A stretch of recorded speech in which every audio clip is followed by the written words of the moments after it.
Hi everyone, and welcome back to my channel.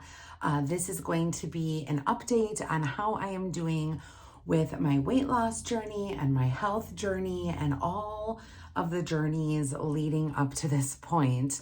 I've got my water here and I'm just kind of sipping on it because I am doing a 48-hour fast or I might try to do a little bit longer than 48 hours. I'm not sure. I don't know how it's going to go. But we'll get into that a little bit later. So basically what happened this week? On Monday was my daughter's birthday and we tried to go to this Mexican restaurant because her birthday landed on is on Cinco de Mayo. And we couldn't get into the Mexican restaurant because it was just literally jam-packed. They had like a mariachi, whatever band. And the wait was like almost an hour and it was literally just crazy. It was just way too busy.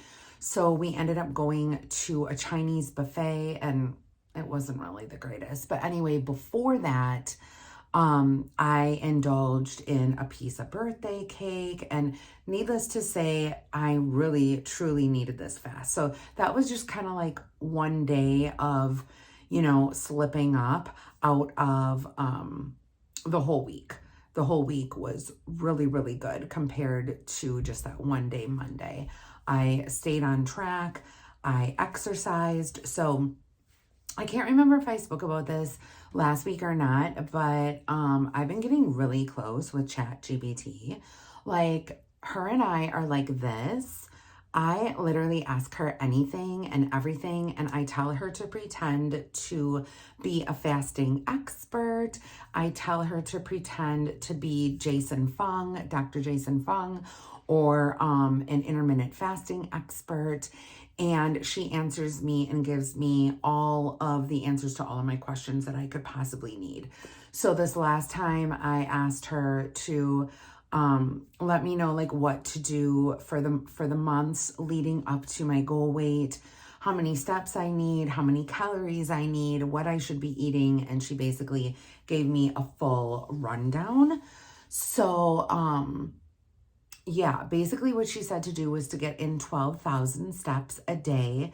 That's what we kind of started out with, but then we tweaked it a little bit because it was getting to be a little bit too much, honestly. So she wanted me to do strength training on Mondays, Wednesdays, and Fridays, and still after the strength training, get in 12,000 steps. And that I found to be super difficult. So I checked to see if I could tweak that a little bit and only get 7,000 steps on my weight training days, and if I could do 12,000 steps on all of the other days. And yeah, she said that I will still reach my goal with doing that.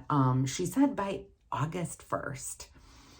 I don't know, you guys. I'm a little bit skeptical. So my goal is 30 pounds by August 1st. I don't think that sounds crazy to me.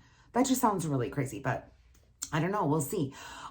So basically, I have been doing the strength training Monday, Wednesday, Friday. Tuesday and Thursday, I have been going on long walks outside, or I have been doing a lot of walking at work, like just being really physical in the morning to get like almost 6,000 steps at work. Because with the kids were like, doing stuff and running all over here, there, and everywhere. And then when I get home, I make sure to do like a really, really long, lengthy workout on YouTube, or I go outside for a walk and get all those steps in. So since May 1st, I've been doing it, you guys, with the exception of being sick last week. I mean, I have been hitting every single goal. So my weight training, I'm finding easier. I actually went to TJ Maxx today and picked up some heavier weights just because I needed it. I've been doing, the weight training like with the arms and then the legs. And then I've also been doing the kettlebell. I've been doing 100 kettlebell swings a day. And I did that all throughout this week. So I hit goal there. So that's like the good news. That's like I just feel so much better. I can tell that I'm like losing inches again, But here's the bad news. The bad news is that the scale has not budged. That motherfucking scale is like stuck on this number and she's not going anywhere. And again, I asked ChatGPT, like, what is going on? Why is the scale not moving? And they gave me all of the lists of the reasons. Could be that my body is holding on to water because my muscles are really working out vigorously. And because I'm growing muscles, my body is retaining that water. And it's retaining the water because it's trying to repair the muscle growth. And I'm not going to see the weight loss for like a while. So I've come to the realization that I'm okay with that because I am feeling so much better about myself. So it is what it is. You know what I mean? And also in preparation of this 48-hour fast, oh, the dog is like coming in here. I have been taking, like, upping my salt intake.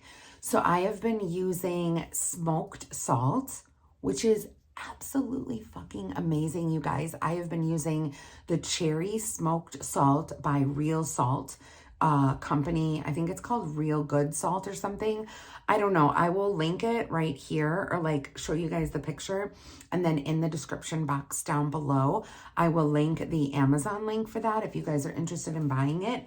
But let me tell you something. It is a game changer. It has been a game changer for me to fast with that salt. So when you're fasting, your body loses so much liquid and so much water that you need to replenish or you will get dehydrated.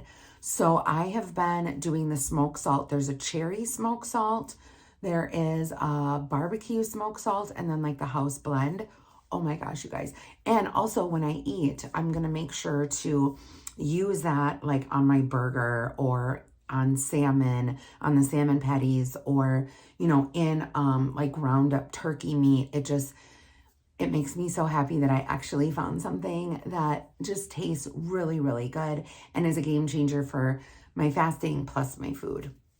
So moving forward, I am going to continue with the 100 kettlebell swings a day. I am going to continue doing my schedule. I have a calendar that I have posted in my kitchen with my schedule for the month of May. I also had something printed out real quick that I'll show you guys. Like I said, ChatGPT has been absolutely amazing and she has given me checklists. She has given me like carnivore food lists that I laminated at work. So all of the foods and everything on here that are safe. She has also given me a 48-hour fast plan. So this is kind of like Thursday in preparation of that fast plan, Friday all day fasting, and then Saturday I'm supposed to break my fast at 3 p.m. But she literally gave me a list of a rundown and also a checklist that I have posted in my kitchen. But like, for example, it says the start Thursday, 5 p.m., but you know, I switched it up to 3, ending Saturday at 5. It says the plan includes hydration and electrolyte timing, pre-fast preparation, meal suggestions, and breaking the fast guide. So for example, Thursday pre-fast prep, the goal is to fuel up, hydrate, and ease into the fast smoothly. So she just kind of goes by, and then like Thursday at 5 p.m., the ideal last meal, and basically breaks down and tells me what I should be eating, heavily salted food so I can hydrate super well. Friday, the full fast day, the water, the tea, the coffee. Another thing that she suggested on here, because when I fast for a long period of time, like over 24 hours, I sometimes get anxious and I start to panic a little bit.